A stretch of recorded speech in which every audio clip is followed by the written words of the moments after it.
How to download and install CapCut on Windows. First released to the public in April 2020.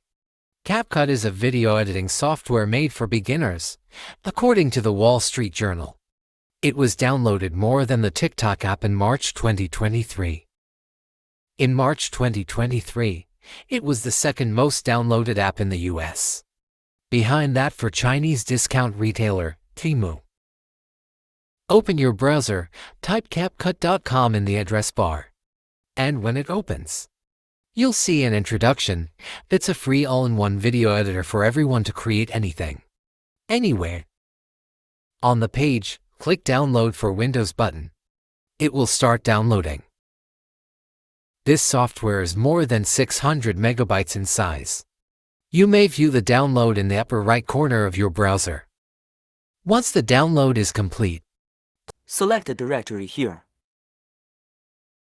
Click on the downloaded file to install it. Because editing videos uses more space on your hard disk, when you choose to install it in a directory with a lot of space. Once the installation is complete, click the Start Now button.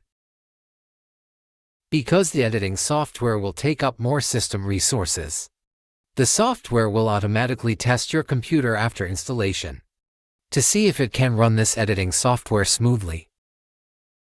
Click the Confirm button after the detection is complete. You can open the software to operate. We'll be coming up with a video tutorial on how to use CapCut, so stay tuned.